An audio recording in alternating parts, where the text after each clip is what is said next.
Hello and welcome back to JLXP. Semifinals are done, finals are on the horizon, and we are here podcasting from the T1 facility in Seoul. I'm going to be doing a solo podcast here at the start, and then the second half of the episode is going to be a podcast with Huni. We're going to be talking about semifinals, but more importantly, I think the majority of this is going to be talking about Faker because his performance last week and his career is so remarkable that I think it's time to talk about it again. That's all I've been thinking about, and that's all I think most people have been talking about. And just a reminder, we have this podcast and another podcast that we'll be releasing after finals on the JLXP channel. We also have 2 Let's Go videos left, one on the LCS channel, the other one also on the LCS channel. So remember to tune into those. And without further ado, let's talk about Worlds. This last week was a really entertaining semifinal week. There was this impending fear in the air, even for people that are just general league fans. But I think more importantly in Korea, when T1 was against the world, and it was actually T1 against the entire LPL. That's what it was looking like because they were the last quarterfinal to be played last week. They beat LNG after 3 LPL teams had qualified through. They then had to play against JDG, who were on the Golden Road, were the tournament favorites, and had been looking strong the entire time, and also had the player who many considered the best in the world at the time, Ruler. And it seemed very likely that there was going to be an all LPL final in Korea, which was definitely, I think, bringing flashbacks to 2018 when there was a Korea versus Europe final in Korea. And it felt like that was going to happen. But then the fact that T1 was able to beat LNG, that they beat JDG this week, and now they're going to be the favorites once again going into the finals against a 4 seed is absolutely incredible. Even if it seems a little bit like we had this script last year when they played against DRX, this is different. This is much more momentous for T1 and Korean fans. I'm going to get into the reasons for that. I'm going to get into some of the breakdown of the semifinal series. I think there's some really interesting storylines about how this could affect TheShy's legacy if he's able to win his second world championship here in Korea as a carry top laner. Crisp, I think, has an interesting arc where he can win his second world championship as a support, joining only Beryl and Wolf. And I think there's also some really interesting stuff with Xiaohu potentially being, and this, I'll get into this later, but just going to plant the seed, maybe the second best player of all time, 3 MSI titles, a world title, 7 worlds appearances, just something to think about. But mostly, we need to talk about Faker.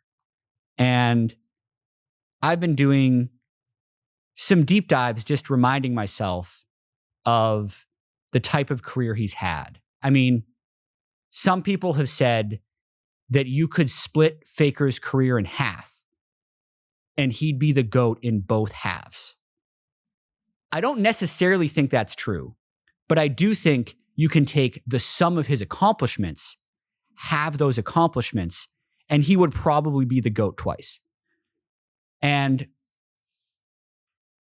I'm going to go all the way back to the beginning because I think it's just a fun conversation to have with the different eras of Faker's career.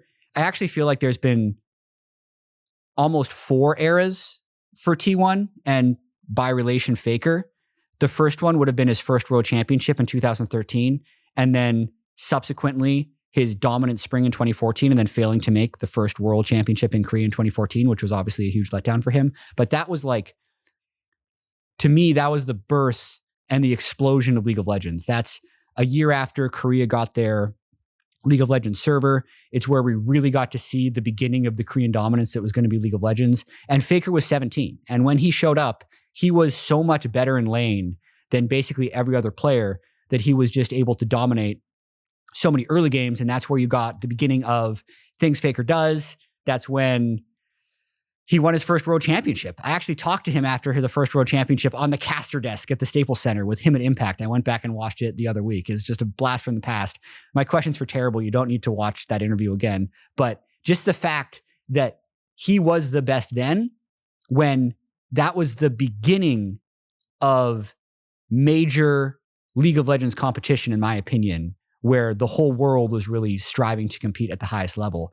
And if you look at players from that era, so few of them were actually able to maintain, because even the next year with that same T1 roster, they were unable to repeat because the influx of new talent at that time was so huge that this massive upswell just pushed so many players to the side to fall off the hill. And back then, there was this feeling that when you were like 22, your hands fell off and you couldn't play League of Legends anymore. And obviously Faker and many other League of Legends players have completely shattered that assumption. But that was literally the feeling at the time for so many people.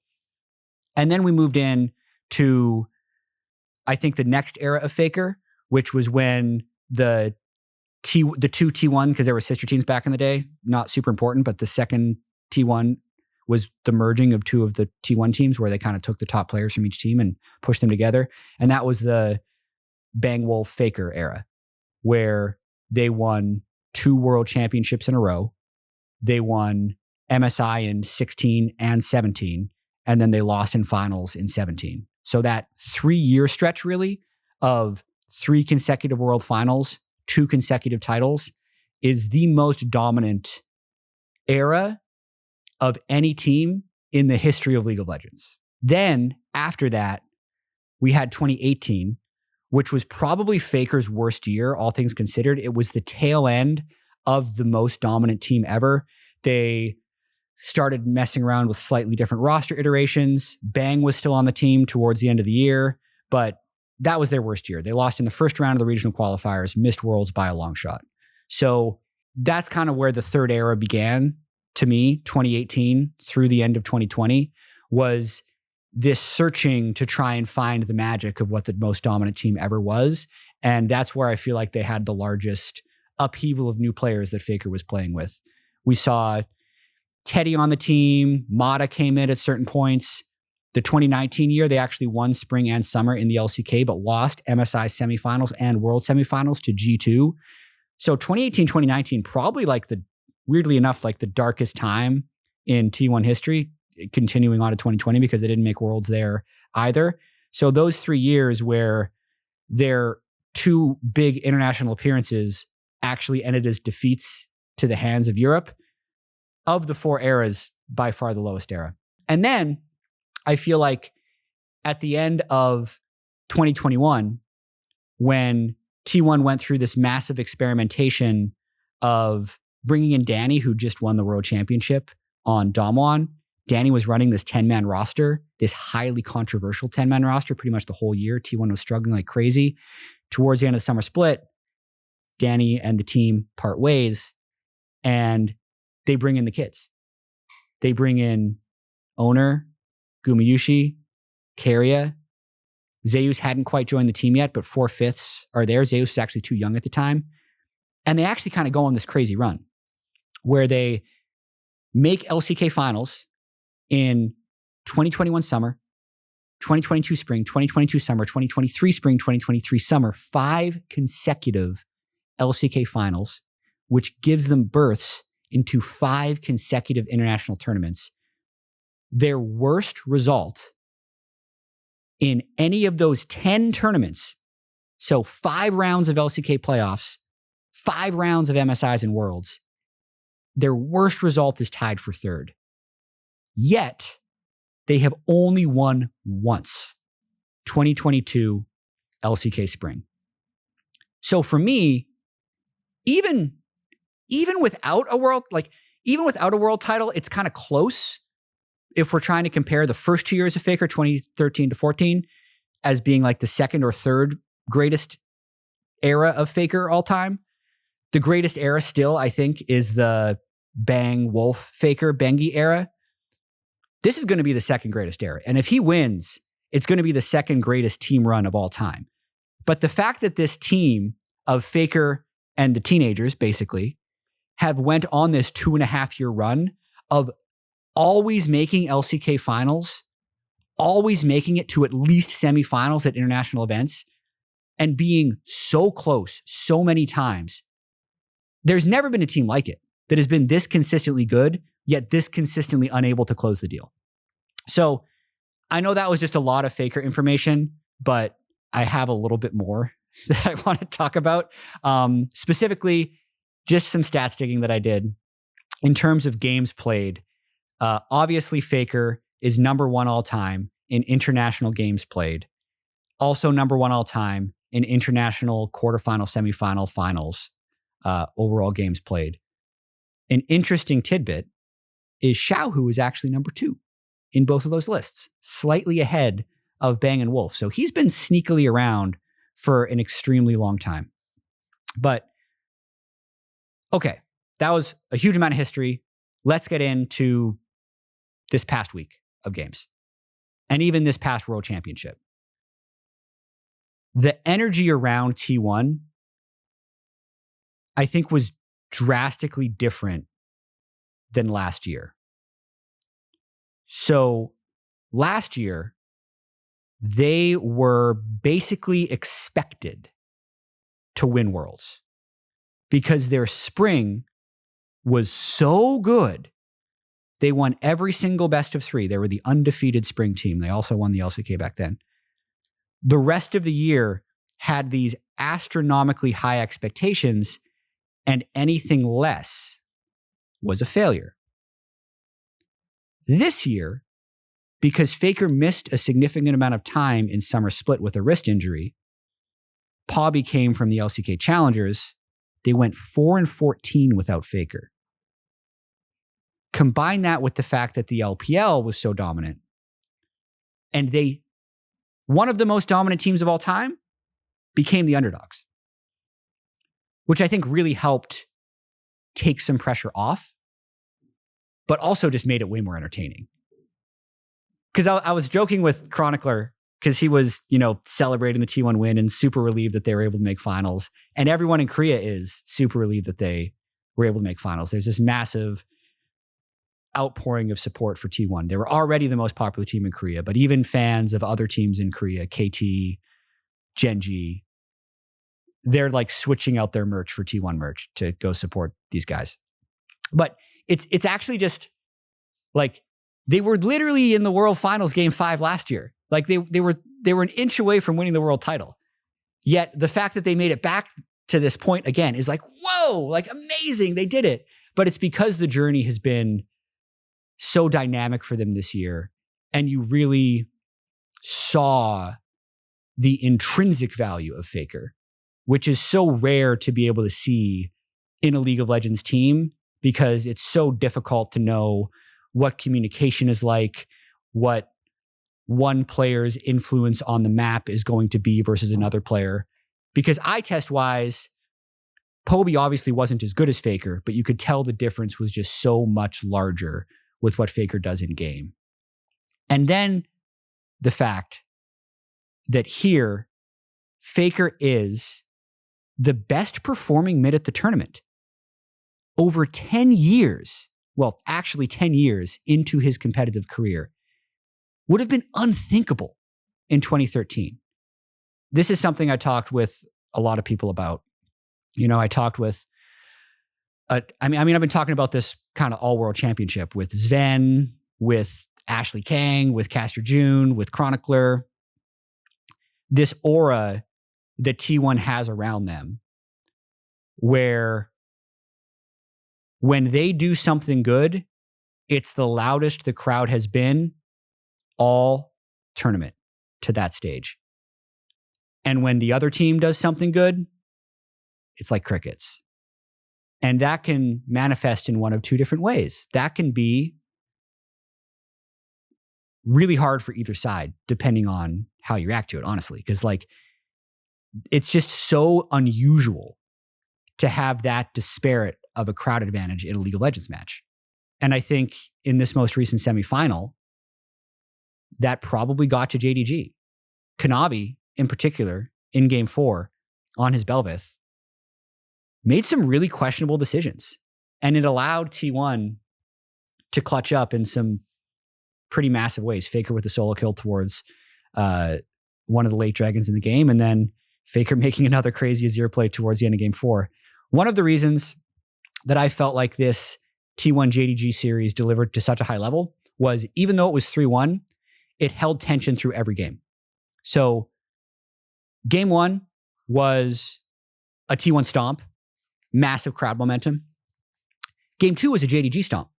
And then at a certain point in game 3, right when JDG had secured Baron, was pushing down mid lane, had a 4,000 gold lead, it felt like, oh no, is this going to be like the KT JDG series? Because KT had an amazing game 1 against JDG and then lost the next 3. And at that specific moment, we actually saw a historic League of Legends play. Faker swoops in over the wall, pushes back Ruler in the mid lane. They get a clean ace and they rush the Nexus. And even though that moment didn't technically eliminate JDG, that was the moment that the series turned. And it's insanely poetic that it was Faker versus Ruler. Much like when Faker last had a chance to win his world championship against Ruler, 2017, when he was going for 3 titles in a row, Ruler in the mid lane on Varus slams Faker's Karma with the Varus ultimate. They win the team fight. They win Worlds off of that. And Faker hasn't won since that moment. So that was just an unbelievable moment to witness live. I was in the stands. I'd never heard them louder. I couldn't contain my own emotion. In that moment, I was super biased. I was a Faker fan. I did not want to see JDG do anything, even if the Golden Road story was super cool. And I think probably 95% of League fans are similar because of the things that Faker means to League of Legends in Korea, the things that Faker means to League of Legends in the world, for all the things we just talked about. So I don't want to belabor it too much. I'm also going to be getting in Huni. I'm going to ask him a bunch of what he thinks about Faker, but that was just really an emotional, historic moment in League of Legends. To be able to do that in Korea, in front of the semifinals crowd, qualify for finals. This next week of finals is going to be so insane, not only for the reasons that Faker will be going for what is essentially a capper to his incredible career, winning his first world championship in 6 years, if he's able to do that. 7 years, actually, because his last world title was actually 2016. They fell so short in 2017 by getting swept. They were so close to winning in 2022 that looked like it would emotionally destroy them. And it may be something they'd never be able to recover from. They have yet to win a tournament since that moment. They lost both LCK finals. They lost loser bracket finals at MSI. And now they might be able to do it. So I know everyone has probably already heard that story, but it is just something that I think is such an incredible story that I wanted to restate it. So, okay. A little bit of gameplay stuff. I think one of the things that turned for T1 to allow them to do this was, weirdly enough, the bot meta. And it's super unique that we started the tournament with teams first picking and handshaking Alistair, and now we're at the point where they're just blinding Varus Ashe because they want perma push. It's such a massive shift. And what's crazier to me about it is, even though T1 is the ones that seemingly were behind this because they pulled this out in quarterfinals to beat LNG, after that moment, the LPL went into their own little scrim bubble, not playing T1, basically agreed that that's the way they needed to play League of Legends, which I feel like puts T1 at a huge advantage. Because when Keria is able to look at the entire team comp and make his support pick, counter pick, he might be the best player in the world.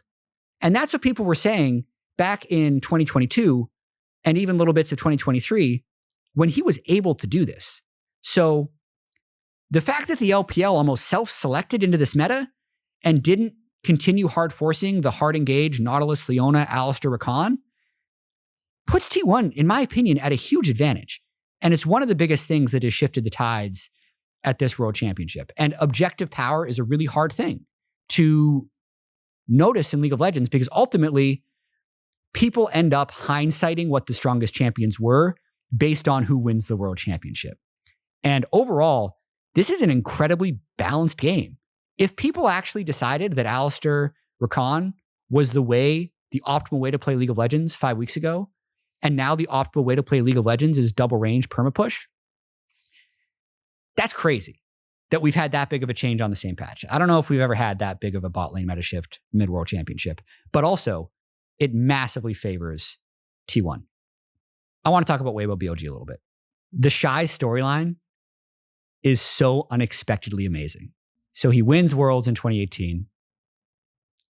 I think a forgotten moment in his history was actually World Semifinals in 2019, when I think IG was actually pretty close to repeating.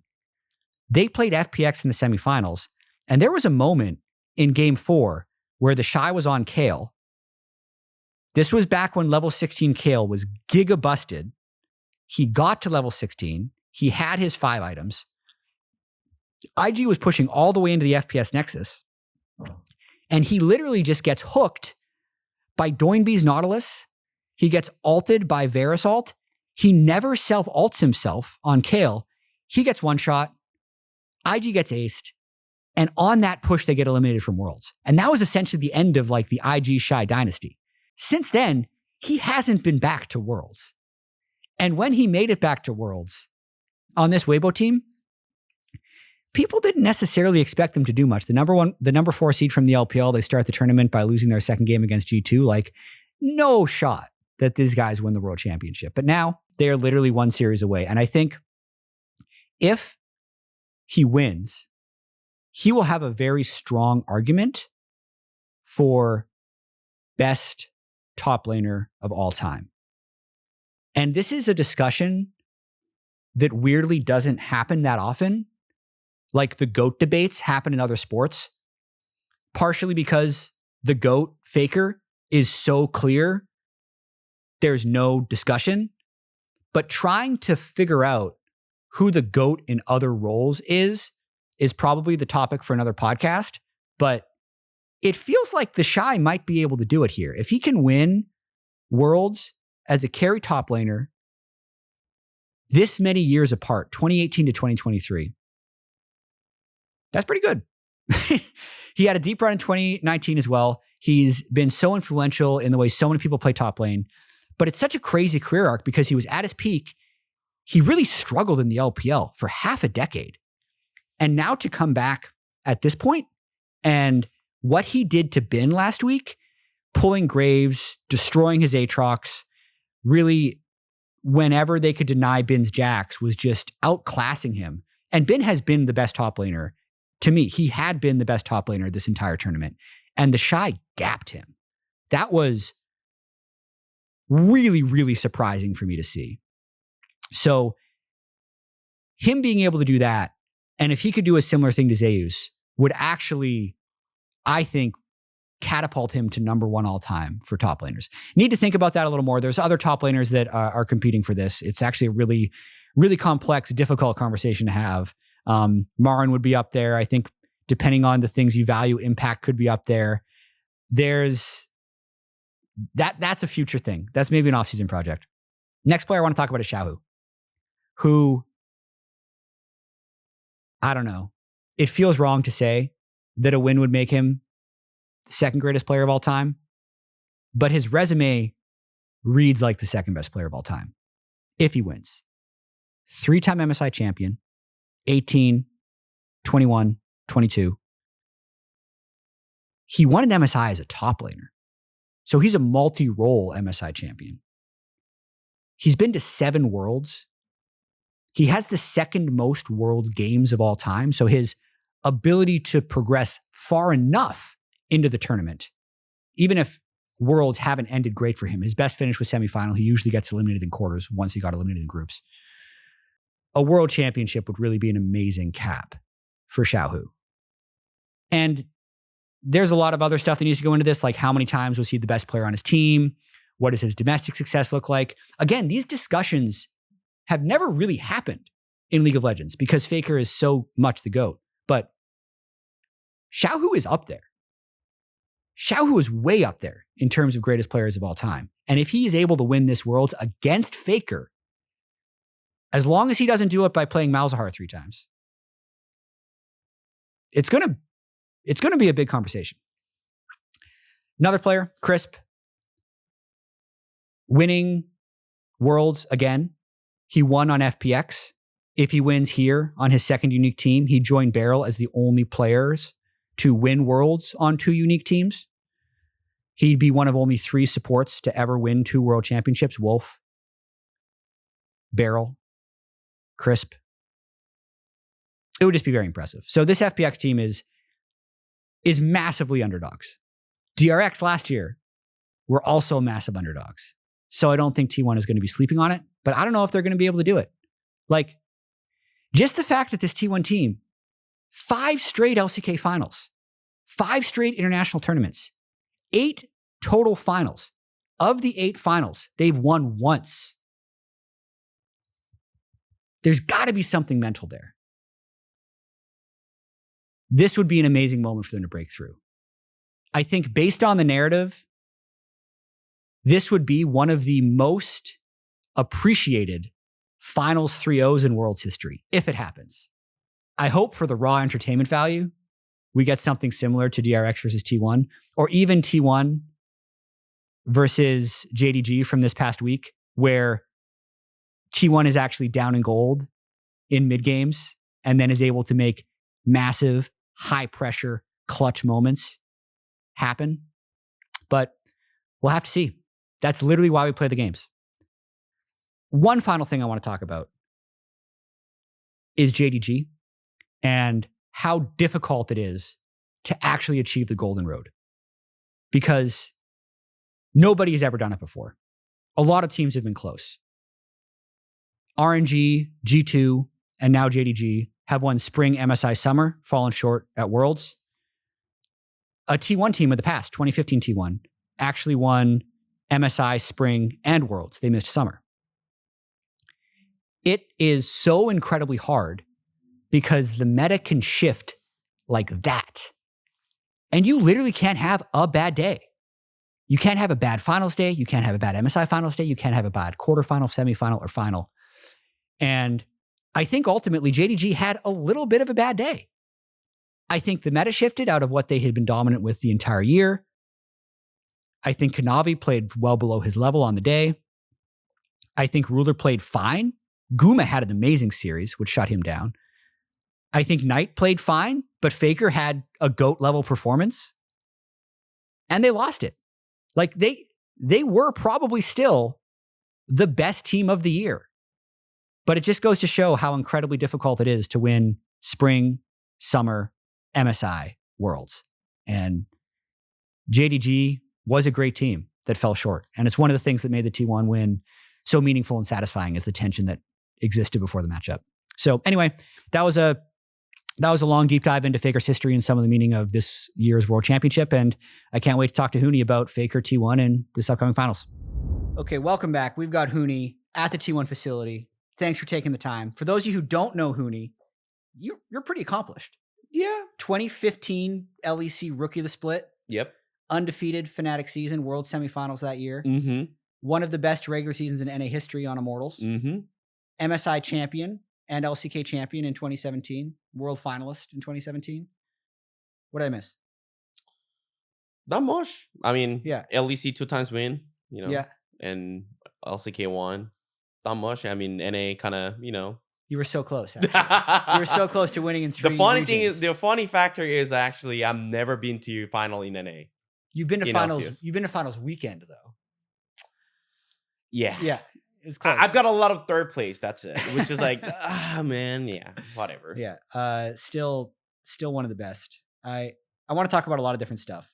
But one interesting thing that I want to talk about with you first was on the train back over here, I was trying to think about like top lane goats. Mm-hmm. It's actually really hard to figure out who the top lane goat is because I was trying to figure out if TheShy winning, if that would make him the top lane goat because of 2 world championships. But he's also been like so irrelevant for a large portion of his career in the LPL, even if he was good in lane.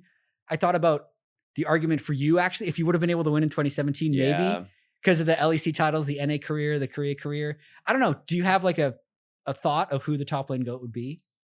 No, I mean, the funny thing is like, I mean, that's a really, interesting thing. The Yeah. sentence is that for me, it's like I think it's only top lane is all the top lane player, top laners are so inconsistent. Mm-hmm. Like if I have to choose one lane that is like it's really like least consistency, it's like for sure top lane. Yeah. And then that makes like I think that probably is because like what we are playing the champion as a champion pool, also as a what the lane the actually make you to have to play like 1v1 consistently, Yeah. playing just like like with the jungle, like The with the lane mid. changes so much from year to year. So in like terms it's of so what you hard to need. be like stay at the peak. Yeah. So that's why I think, as you said, there's no like clearly you can actually say the one person Mm-hmm. it's a GOAT. Yeah. But I do agree with if TheShy wins these wars, how I feel is like there's no 2 times top winner, Correct. right? Correct. So he's gonna be the first one. Mm-hmm. So I think that's really fair enough to say that he is the GOAT. Wow. If he wins. Yes. If but, he wins. Okay. Last week, or even the week before, as a former T1 player who almost made it, how nervous were you during the quarterfinals and semifinals? How happy were you when T1 won? Just kind of walk me through how you were feeling these last 2 weeks. Yeah, I mean, it started with the JDG. Like, for me, like, even though I was really rooting for T1, I thought it was no shot. Because JDG was so good. I thought it was like no chance. Because Mm. like, as you said, like JDG, the performances like were so crazy. Like, even though they're behind on Ollie, if they are winning Ollie, they're just winning no matter what. Like, they're just fighting so well that, I mean, I can't see what they're seeing, Right. Like, they see something that is like really special that people were so unpredictable. Like, even as a professional player perspective, like, Right.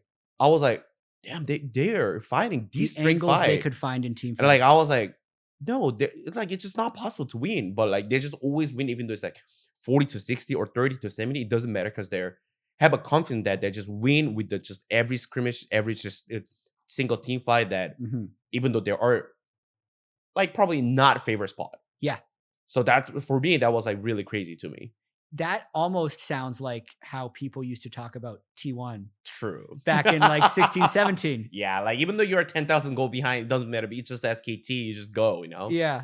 Yeah, I mean that kind of reminds me like when I'm thinking about the JDG, like they're like I just didn't really actually believe that JDG were gonna actually kind of have a tough time against T1, but I mean as soon as they just win, take some games against JDG, I was like, dang, Yeah. they got some chances, and Yeah. also, and especially with the as everyone knows, when Faker just Azir just flipped over the ruler virus. Oh man, That was insane. Because the way the series was, they smashed game 1.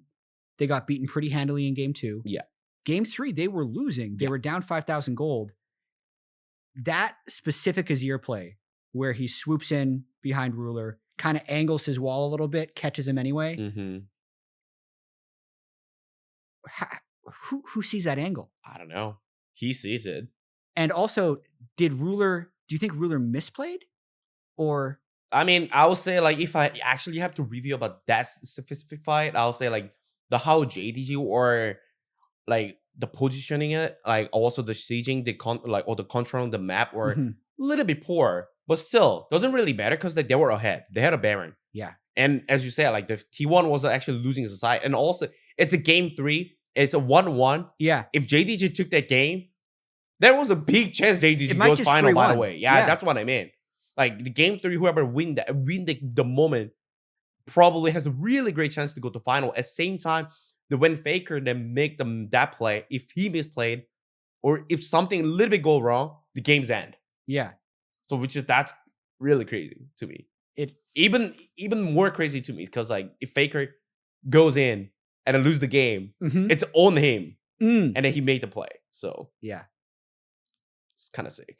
It was giving amazing. Me goosebumps, yeah. It was amazing. It was one of the best moments. I mean, obviously right now it feels like in terms of individual moments of Faker's career, he's won 3 world championships, but he didn't have a clutch moment like that in his world championships. So it'll be fun if they end up winning to look back at that moment, especially because in 2017, and you experienced this, there was almost the reverse moment when Ruler caught Faker in mid to knock Faker out. I was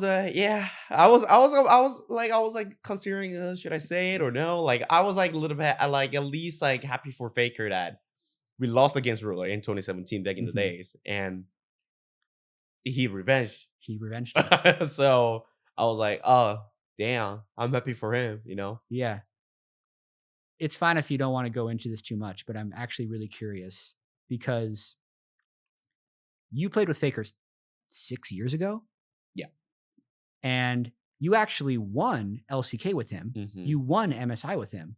And then you lost World Finals with him. So you got to see what he was like in the greatest victory, but also in one of the greatest defeats. I am kind of just curious what it was like. Yeah, I mean, it was like a lot of depressions, obviously, after just losing. For the loss. Yeah, for the loss. Which is, it was a really I will say it was like it was like really hard to sip it like that, actually just defeat, because like we weren't actually expecting that it was gonna be 3-0, which is like, right. How confident were you feeling back then going into finals? Because the Worlds run there was pretty shaky. It was like a 3-2 to RNG in semifinals. Yeah, and 3-2 Memphis as well. Yeah, really close quarterfinal that narrowly escaped. Yeah, I mean, I played pretty well against Misfits, but I played kind of a little like I played poorly against RNG, and that's why I would say it was like it went to actually just win game 5 for RNG series, especially. But I mean, go back to the the Samsung series, which is the quarterfinals. Like our expectation, at least it wasn't 3-0. Yeah, surely it wasn't like it's definitely wasn't a free win. You know, obviously it was like, I think it's like really doable. That's what we thought. Yeah.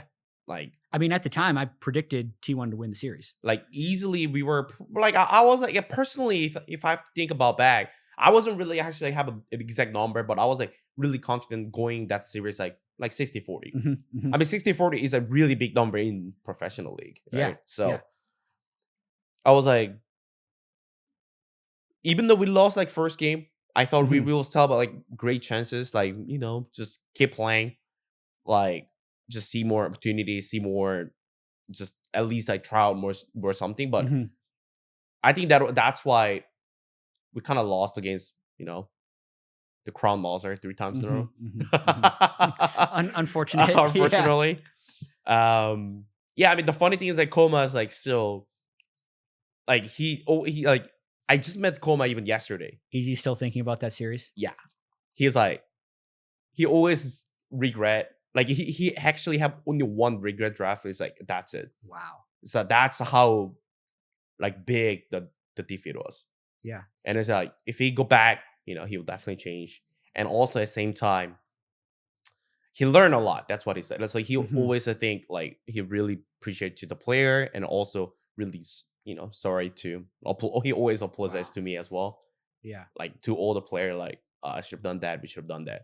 And that's why I think it was like even more sad, because like there were so many things that we could have done better, could have changed, could have been changed, like a lot of things, like not the draft, just everything, just playing, just like mindset, opportunity, just catching opportunity. Like we weren't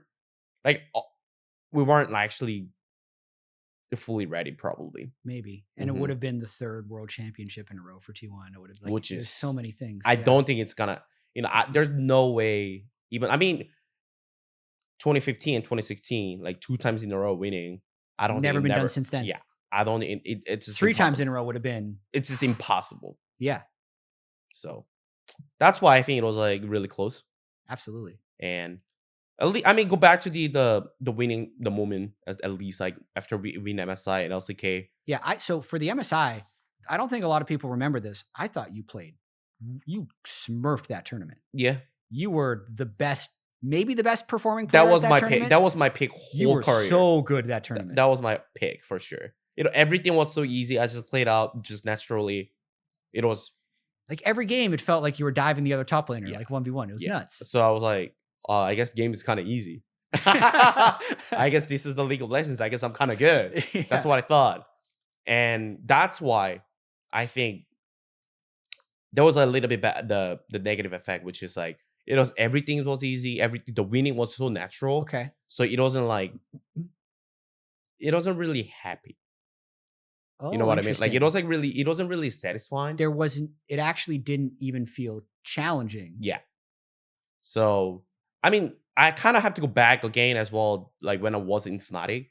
Like that's I'll say, like, I did have as a mentality, like I always had motivation issues when I was a player, as everyone knows. Like your Achilles heel. Like almost. Not playing like solo queue, Yeah. Not, just playing as much as I can, or like my consistency level was not high. I'll say like I could, like my peak is there for sure, but it's like I'm not playing good like a lot of time, which is like that's my motivation level. But the thing is, like, it's starting from my Fnatic days. Which is like I won everything. The world's this is a tangent, but your worlds with Fnatic, you were the reference point in my worrying trends meme. I don't know if you remember that at all. No. But I had this super viral tweet where I was like, here's Huni's solo queue stats at the World Championship, and you're like win rate in LP. And here's C9 Balls' solo queue stats. Oh, and I remember you were like that. Master, and he was D2. I remember that, yeah. And I was like, this is a worrying trend. And then everyone flamed me for picking on Balls for like a month. Yeah. But I mean, because the Bulls were stuck in Diamond. Oh, he was stuck in D2, yeah. But you were still pretty high in Korean solo queue, so you weren't that bad in solo queue, is all I'm saying. Because you were actually at the time my reference point for like, this is what solo queue success looks like. So like from there, I was like, for me, it's like winning was too natural. Yeah. So like like how I say is like if I'm comparing like lose and winning, so I get more depressed than happy, if that makes sense. Yes. Oh, 100%. From the I think it's starting from the Fnatic, and it's like peak at the SKT that even though I won MSI, LCK, it was like, for me, it was like natural. Yeah. It was like, just, I guess, of course I need to win because like I'm the best. So that was my mindset. So, which can be really good for your confidence in game, but then can be really bad for your motivation to practice and improve. Yeah. What was it like playing with Faker? And I'll get a little more specific because we saw this year when he was not on the team, they were one of the worst teams in the whole league. Yeah. And now they're in World Finals. So it's also been 6 years. So he could have changed a lot as a player in the last 6 years, because that's a massively long career. Even if we just take it from 2017 till now, don't even think about the 2013. Yeah.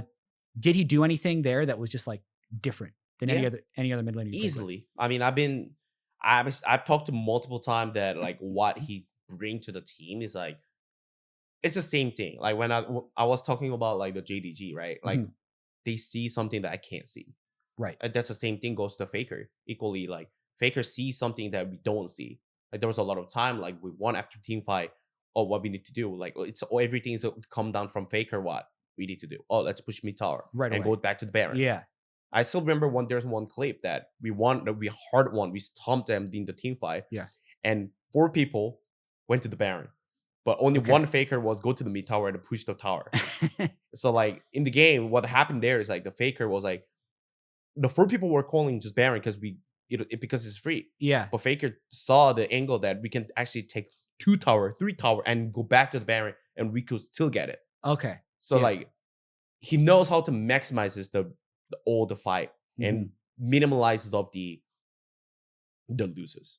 So that's why I think he's like the best as a team. I mean, because that's a team code. That's everything. I mean, this is like really specific, just like small one thing. No, it's fine. But he does like he doesn't keep consistently that he tried to find something that what can actually bring to the team, that what is the best for the team, right? And which is that's honestly that's really impossible for as a one player doing that. Yes. And that's clearly already proved, because as you said, when Faker wasn't there, when Faker is in there, it's completely different. The T1 wasn't just totally lost. Yeah. And right now they're playing way better as a team. Yeah. So even for me, when I was there, the Faker was like, oh, I'm going to push this wave. And go. Like specifically, I think for me, it was like, he was like even calling me that, oh, you have a top prior, so you push top and come mid. We can dive this guy. Or like, I'm going to push this mid wave and we can actually just like top in 30 seconds, something like these are so specific and so detailed. Yeah. So these things are, I would say it's like for me, like biggest difference. The mid laners seeing that they can push mid and then dive top is like, I think a lot of mid laners can do that, but I think more specifically, like the mid laner knowing that you can get prio, have prio, and then to come mid is more rare. It's usually the top laner saying, I can do this, and then the mid laner being like, oh, if you can do that, then this. So that's, I mean, just like piloting the Summer's Rift, basically. Yeah. So playing it like StarCraft. Yeah. No way. I mean, he sees the screen. Yeah, but it's just crazy. I've seen the F keys and all the things he does to look at everyone's screen. So for me, just everything is easy, basically. Right. I just have to. Sure. It makes your job a lot easier. Yeah. I just have to focus on my lane or just having my prio. Like, of course, just I need to think about myself as well. But the thing is, like, as a team, he takes a lot of the percentage, the calling, puts it all together. Yeah. So less pressure, and usually has a way better, I'll say, the accuracy of the call. Yeah. So as a shot caller, I mean, he's like the greatest, the GOAT I've ever played with. Amazing. There's so much I want to talk about, so hopefully this doesn't go too long. But that will cut it, Have you noticed a big difference between the different eras of Faker? Right. So there was the 2013 Faker, which I think was clearly different, where he was just like a better lane than everyone. Mm-hmm. And then people kind of caught up to him in laning, and you experienced his shot calling. Mm-hmm. What's happened in the last 6 years? Because you were on his team, but now you kind of watched him from afar. Do you think he's changed since 2017 that much? I think you brought up a really good point. Is like, I think the League of Legends, how the patch note went, like in lane, I think it's like so hard in these days. It's so hard to make the lane gap. Yep. As much as before. Yep. And also because the patch note as well, and because the player also got way better. Yep. So the fact that how he changed, how he actually adopted playstyle of him it's just like playing for team and also not actually losing the lane and making all the movement that people can't predict. Those things are, I'll say, he's the strongest point. Yeah, the biggest strength. His Azir this world, everyone was playing the Ori Azir matchup, and Ori was always winning. Yeah. And then Faker plays the Ori Azir matchup, and he loses lane, but then he wins the game. Yeah. And then in 2015, he was the only one who played Ryze, like the whole tournament. Yep. And he just won 10 games in a row on Ryze. Yep. And he's literally going to do the same thing on Azir if people don't take it away. Maybe. We'll see. It's just hard to tell, but it's a special. I mean, it's so strong that already for the final draft, honestly, you can't just like both open and then just pick like, Azir no matter what. And or you can just pick other thing, like let's say there's Kalista or like there's a J4, like Rumble. There's so many fact that you can actually boost your team. It's not about him, Yeah, because he can play just whatever his matchup preference. Yeah. So there's a other storyline I haven't talked about that much, and I'm curious if you can say whatever you want on this. Does the Daeny revenge from T1 factor into finals at all? Because Daeny was doing the 10-man roster on T1 in 2021. Goes to LCK. Now he's made it back. Yeah. Is that everyone's kind of excited with it? They're pretty excited. Yeah. So I mean, this is great. The storylines, right? Yeah. So this is like a sleeper one though, because right? I mean, a lot of people don't even realize that Daeny is coaching Weibo, because coaches aren't necessarily that celebrated outside of Coma. Yeah. So I think I mean, I'm excited. Okay. I'm excited. And really you were never even on the Daeny team. Yeah, that's what I mean. Yeah. Because I mean, it's gonna be the same thing. Like, it's about the revenge history, Like they used to work together. Yeah. And right now it's like they are facing in the finals as well. So, and also the draft is really important. Yeah. Especially these words. I think especially these words about the Patronos are like, I think there's so many defeat. It actually came from the draft. That's how I feel. So yeah, and just for people that don't know, Daeny was the coach of Damwon when they won Worlds in 2020, joined T1 in 2021, and ran like a 9-player roster for most of the year. Basically 10 men, yeah. Super controversial in the Korean community. There were so many different, possibility of teams. Yeah, so many different variations of players. But then when they parted ways towards the end of the summer split in 2021, that's when we kind of saw the first core of like Owner, Faker, Guma, Keria become more consistent. Yeah. They went all the way to World Semifinals, lost to Damwon, and then next year they obviously went undefeated, and it's like been that core since. They added Zeus in when he went. But that's where the Daeny, for those of you who don't know, that's where the Daeny controversy comes from. I want to talk about the recent version of T1, because we all know that they've been really, really good, but they haven't won that much. But the numbers are really insane. 5 straight LCK finals, which means 5 straight MSI and Worlds appearances as well. The worst they've ever done is tied for 3rd in 10 tournaments, but they've literally won once. How is that possible?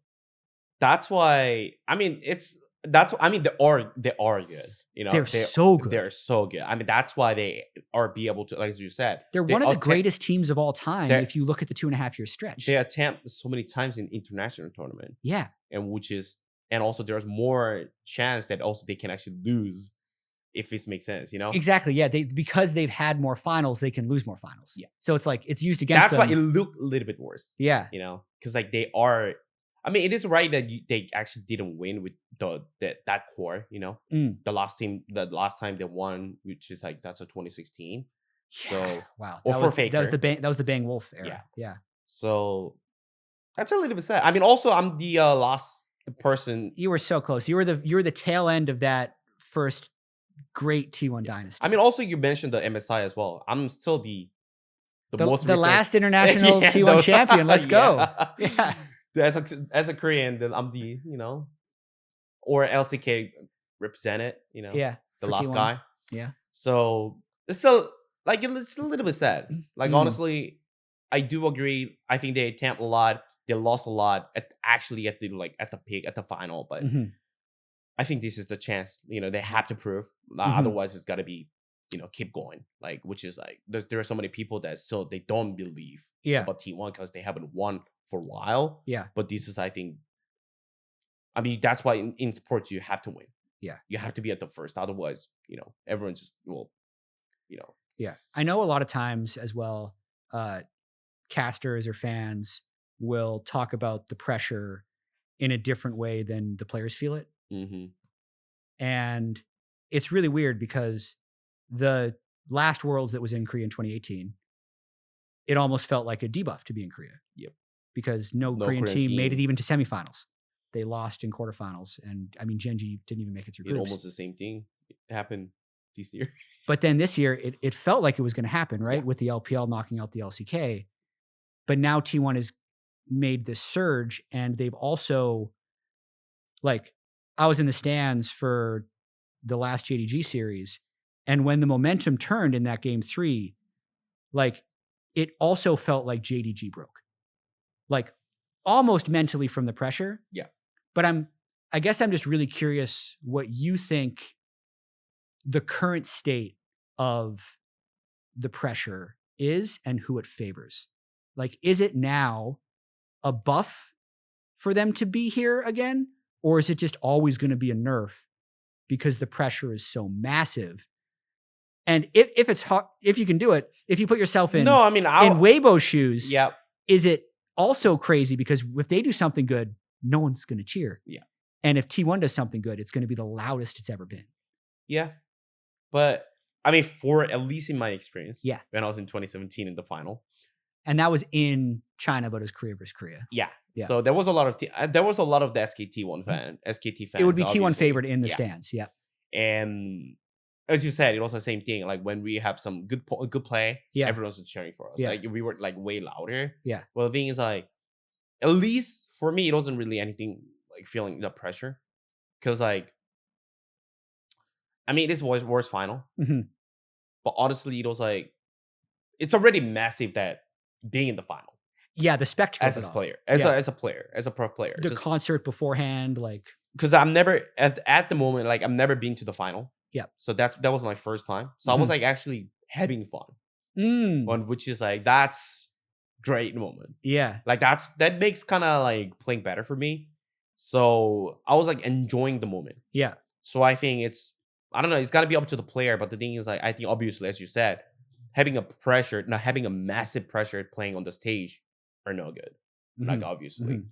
So I think T1, everyone says has a probably is like really favored against the Weibo. Yeah, but said that last year against DRX too. That's what I mean. So that's the thing that has to be balanced with it. Yeah. Because even when I was there, SKT were like in 2017, SKT was also favored against Samsung. Yes. And in the moment, that's what I mean. Looking back, you're like, oh, that Samsung team was really good. That's but in the moment, it was T1. Yeah. So it's the same thing. SKT, the T1 also last year, as you said, it was a favor, and this year even again favor. So it's the same thing. Like they have to at least, like obviously, it's like to not to get massive pressure. I don't think that will. And at the same time, the little bit of like Weibo's are. It was like a little bit underdog, I would say. Weibo's right? a big underdog, yeah. It's like I mean, the whole tournament, really. Like 4 seed as a 4 seed on the LPL, they actually climb up to the final. No one actually expected.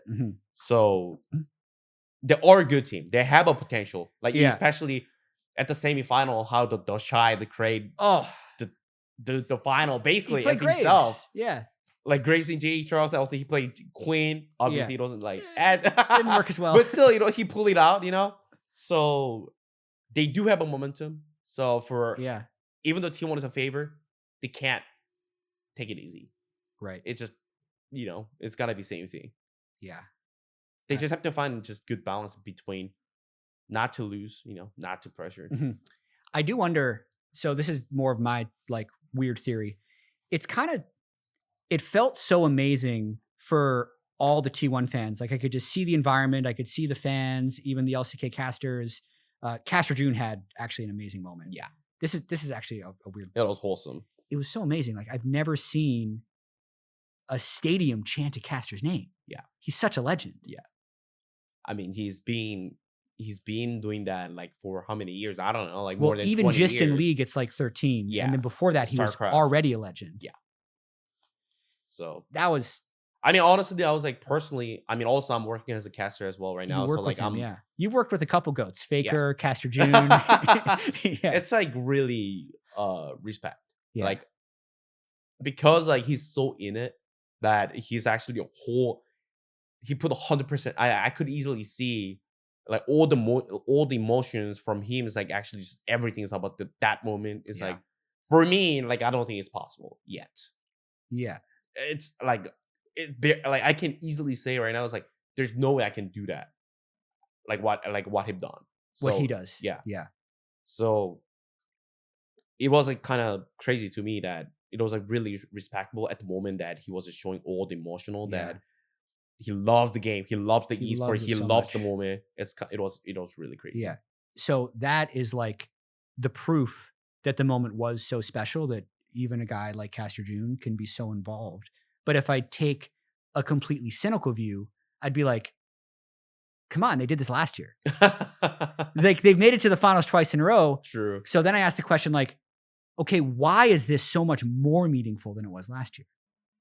And it's partially because last year, T1 was expected to win finals. Yeah. They had the perfect spring split.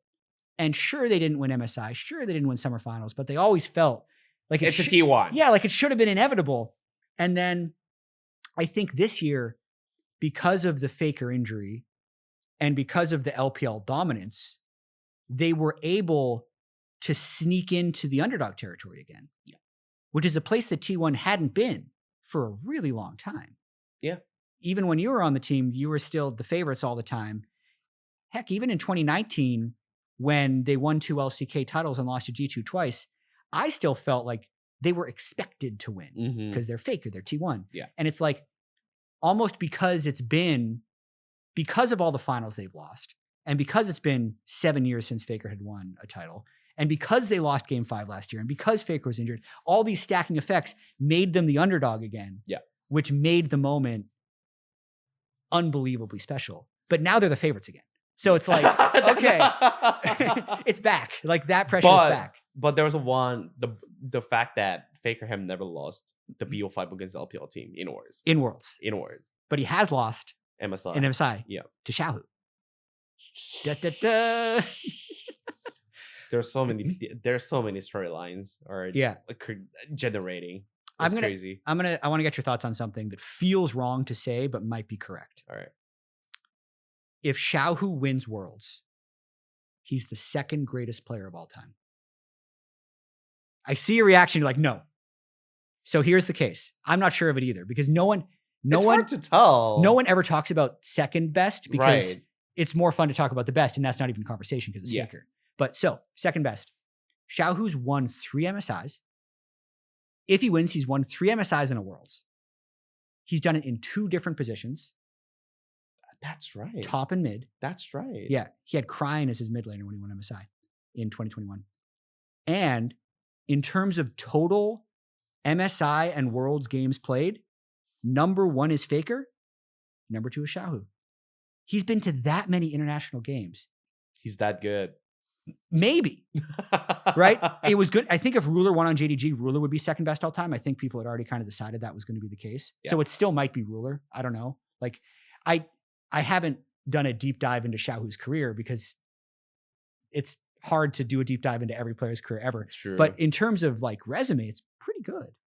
If he wins. If he wins. If he doesn't win, no way. You can never be the second best player if he wins, without a world championship. Yeah. I mean, if he wins, I think, why not? As you said, I think he's been playing for a while. And he's been accomplished a lot. So, I mean, as you said, I think there's so many good players. Like, really good player as to be compete at the second best. Yeah. So, hard to tell. Final thing on Faker, just because I don't want to miss it. And I feel like we're in such like an amazing moment in history for him. 10 years as a pro player. How has he been so good for so long? Like in 2013, I mean, how old were you in 2013? You would have been I'm like 15? 15, yeah. Yeah. 15. Were you watching League back then? Yeah, I was playing. Yeah, you're playing. But I wasn't actually watching all the Pro League. I was just focusing on the solo queue. Okay. Because for me, I was a challenger at season 3 in 2013. I mean, you're just God's gift to gaming. Like world's first Lost Star, big time Overwatch player, almost league top lane GOAT. But at the time, there was serious skepticism that you could be a pro for like 3 years. Yeah. And now he's year 10, the best mid at Worlds. That's crazy. How is it possible? Because you were a top pro, but like not for 10 years. I mean, for me, it's like also, I think I would say like, I play a lot, you know, I play a long time. Yeah. But the problem is like, there is a Faker that he's been playing more and also he been just good all time.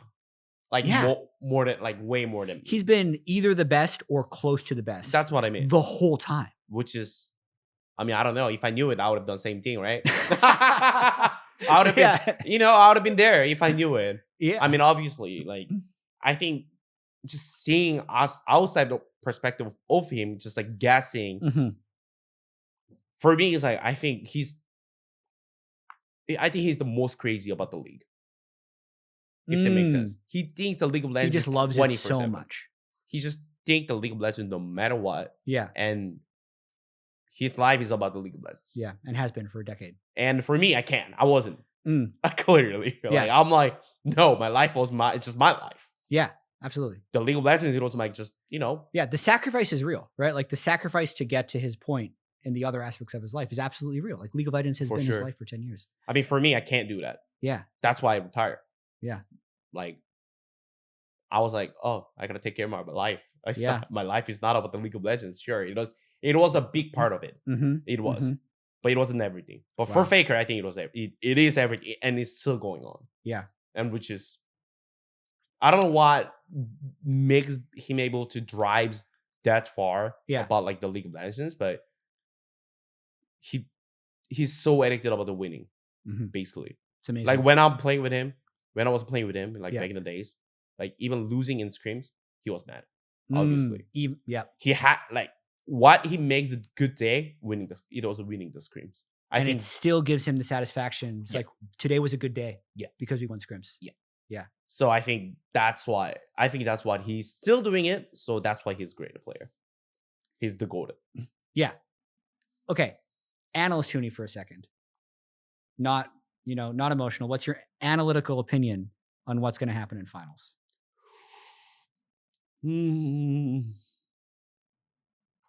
You can go as deep or as shallow as you want. You could just be like, I hope they win and fingers crossed. Or like, where's the advantages? Because on paper, I mean, it looks like they have an advantage in every role. For me, I think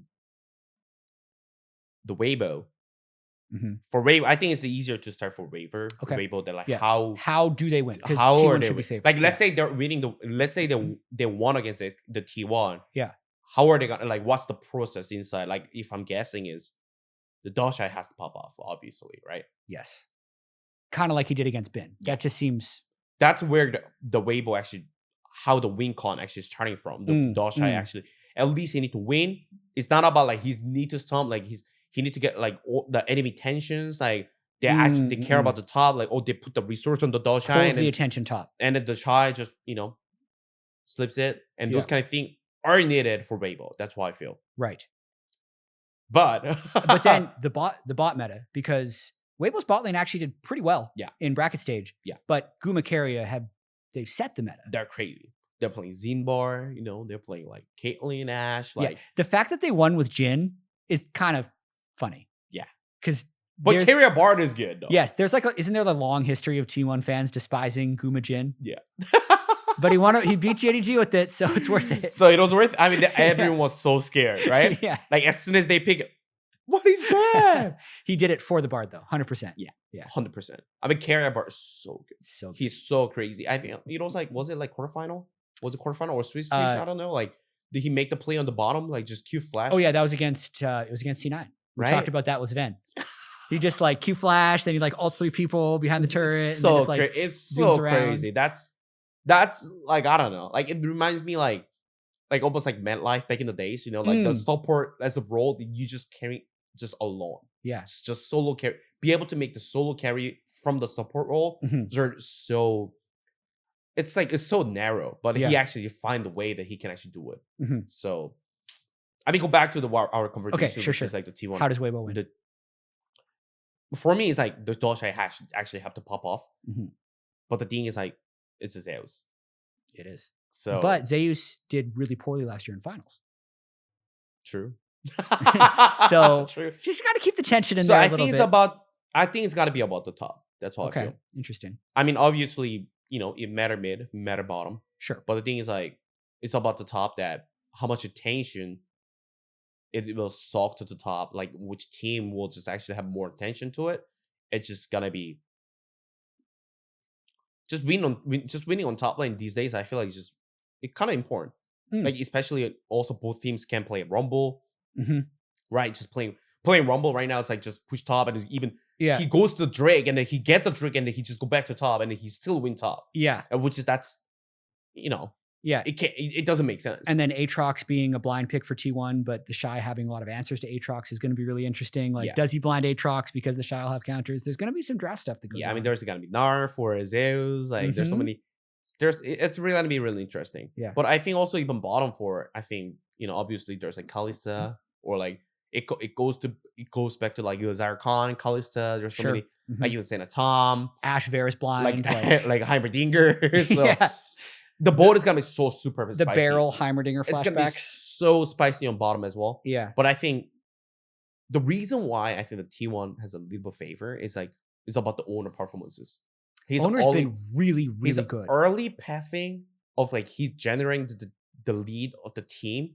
Yeah. It's so insane. Yeah. And it is a little bit risky. Like, but a lot of the time he gets so much reward. Yes.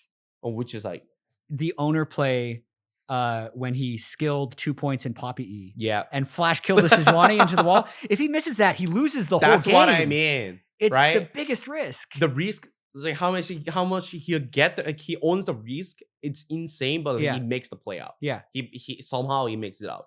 So I think the reason why the T1 right now is like way more solid and is like more consistent, like the level is like way higher. And it's like, because I think the owner step up himself so much, which is like not many people actually talk about these days. Because obviously, I mean, there's the Faker storyline. That's obviously, what I mean. It just dominates everything. But the thing is, like, owner actually step up himself, like individually or like as a team. I think it's like it means so much on T1.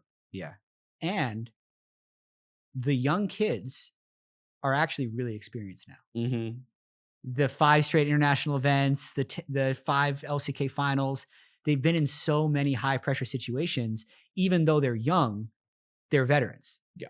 Which has got to make them better. That's a strong point. Like, you experienced your first world championship. Do you think you'd play better in your second? Because you've been there before? Yeah, obviously. But I was giga tilted the first words. After, it was a BO5. I still remember. Yeah. It was against two Tigers. Okay. Ray never threw the game. Okay. I told him to not to go in. I told him and he went in. Oh, yeah. This is 2015 Worlds when you got swept as Fnatic. Yeah. It was semifinal. Game 1. It was game 1. I told him not to go in, but he went in. And I was just so tilted I couldn't come back. It happens. That's what I mean. Yeah. That's the thing. Like, if I was more experienced, if I was actually have a more... But yeah, if Ray never does that in, quarterfinals of LEC, you're probably not nearly as tilted. That's what I mean. But if he does it in that moment... It was a semifinal. Yeah. So, yeah. just one example. Just like, for fun. Like, not too serious, but it was a little bit. It was like 50-50. It's a really good example, though, just of the higher the stakes get, the more everything is amplified, good and bad. Yeah. So it can make series become incredibly swingy, and the momentum is actually more important. It's more extreme for sure. Yeah. Because it is at the moment. It's like at the semifinal. It's also final too. So for me, I think it's a really great point that you brought up. Like, they are fresh, they are veteran. Yeah. And they've been playing forever. They experienced it so many times on the international tournament. Yeah. That makes winnable. It makes it winnable. You never know. Okay. Anything else you want to talk about? You've been great. Not really. I'm chilling. Yeah. I don't. Are we missing anything? You stream? My stream? You stream, right? A little bit. Yeah. A little bit. Various games. He's really good at some other games too. Huni's a top tier gamer. Anyway, the finals is going to be insane. Just finals in Korea with how pop off all the T1 crowds have been, with T1 in the finals and also being the favorites. If it's a 3-0, it might be a very satisfying 3-0. Like, more so. Usually you want 5 games. I'm sure a lot of people would be happy with 3. That's it from here with Huni in the T1 facility. You're going to take me for a tour after this. I'm a guide. Yeah. Just a reminder, there's the JLXP podcast here on the JLXP channel. There's also Let's Go over on the LCS channel, which will show the tour. It's going to show a bunch of behind the scenes moments from Worlds, really, and make sure to check that out as well. So that does it from here, and we're going to go get a tour.